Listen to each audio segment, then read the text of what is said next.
Hi guys, today నేను bread halwa వేసాను అనమాట. దానికి ఒక కళాయి పెట్టుకొని ఫస్ట్ డ్రై ఫ్రూట్స్ ఫ్రై చేసుకుందాము.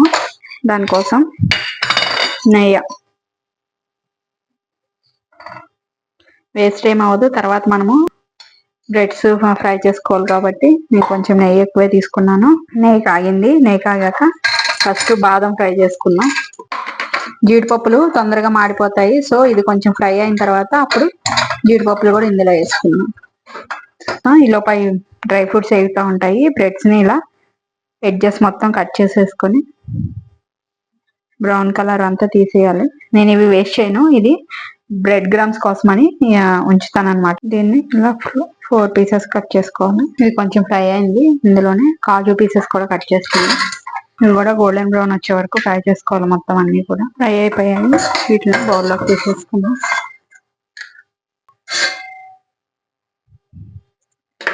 పక్కన పెట్టేసుకుందాం.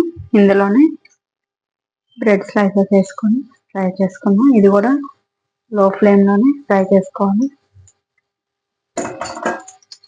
కావాలంటే గనక ఈ బ్రెడ్ ని మనం ఆయిల్ లో కూడా ఫ్రై చేసుకోవచ్చు. దేని టేస్ట్ అదే ఉంటది. ఆయిల్ కన్నా ఇలా గీలో ఫ్రై చేస్తేనే టేస్ట్ బాగుంటది బ్రెడ్ హల్వా. ఇలా గోల్డెన్ బ్రౌన్ వచ్చాక పక్కా తీసేసుకోవాలి.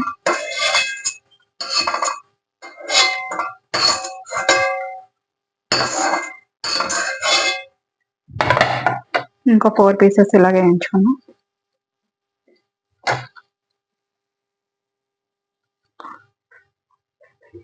కొంచెం నెయ్యి యాడ్ చేస్తున్నాను.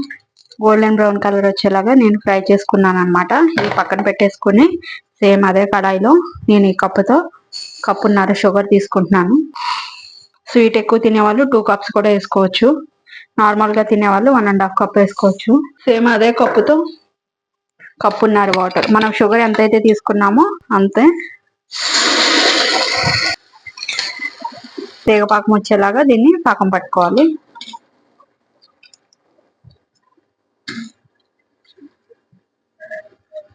పాకం అయితే మరిగిపోతుంది, చూద్దాము. తీగ పాకం వచ్చినట్లు ఉంటే అప్పుడు మనం బ్రెడ్ వేసేసుకోవచ్చు. కొంచెం రావాలి. ఇంకో 5 మినిట్స్ ఉంటే తీగ పాకం వచ్చేస్తుంది. ఇందులోనే కొంచెం ఇలాచీ పౌడర్, నేను ఆల్రెడీ స్టోర్ చేసింది ఉంది, షుగర్ వేసుకుంటున్నాను కదా, అది కొంచెం ఒక 1/2 స్పూన్. ఈ పాకం బట్టే ఇది ఉంటది.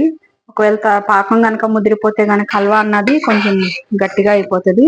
పాకం చూసుకుంటా ఉండాలి. ఓన్లీ లేత తీగ పాకం వచ్చేదాకానే దీన్ని మనం పాకం పట్టుకోవాలి. ఇదైతే వచ్చేసింది. ఇందులో మనం ఫ్రై చేసి పెట్టుకున్న బ్రెడ్ ముక్కలన్నీ వేసేసుకుందాం.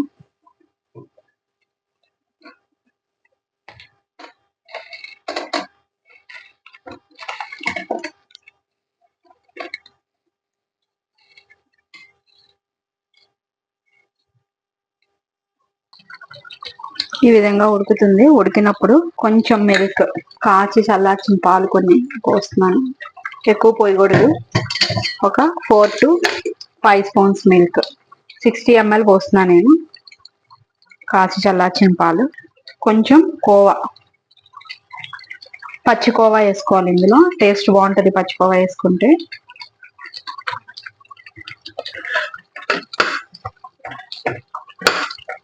ఇదంతా దగ్గరికి పడే వరకు ఉడకనివ్వాలి. కావాలి అంటే ఫుడ్ కలర్ వేసుకోవచ్చు, కానీ అది హెల్త్ కి అంత మంచిది కాబట్టి నేను ఫుడ్ కలర్స్ ఎలాంటివి యూజ్ చేయట్లేదు, న్యాచురల్ గా చేస్తున్నాను. కావాలంటే సాఫ్రాన్ కూడా యూజ్ చేసుకోవచ్చు, నేను సాఫ్రాన్ కూడా వేయట్లేదు. దీనంతా కూడా దగ్గర పడేదాకా ఉడకనిద్దాము. ఇందులోనే ఇందాక మనం వేయించి పెట్టుకుని ఉంచిన డ్రై ఫ్రూట్స్ అవి కూడా వేస్తున్నాను. కొంచెం ఉడికితే బాగుంటది ఈ పాకంలో. ఇంకో 5 మినిట్స్ లో మనకి బ్రెడ్ హల్వా అయితే రెడీ అయిపోతుంది. పైనుంచి ఒక 2 స్పూన్స్ గీ, స్మాల్ స్పూన్ తో ఒక 2 స్పూన్స్ వేస్తున్నా నేను. ఈ విధంగా కనుక ఉడికిపోతే హల్వా అయితే అయిపోయినట్టు. ఆఫ్ చేసేసుకుందాం. గ్యాస్ ఆఫ్ చేసుకొని దీన్ని సర్వింగ్ బౌల్లోకి తీసుకుందాం. హల్వా అయితే రెడీ అయిపోతుంది. నేనైతే సర్వింగ్ బౌల్లోకి తీసాను. గుమగుమలాడే బ్రెడ్ హల్వా అయితే రెడీ అయిపోయింది. చాలా ఈజీగా చేసేసుకోవచ్చు. మీరు కూడా ట్రై చేసి టేస్ట్ ఎలా ఉందో నాకు కామెంట్ రూపంలో చెప్పండి. Thank you guys.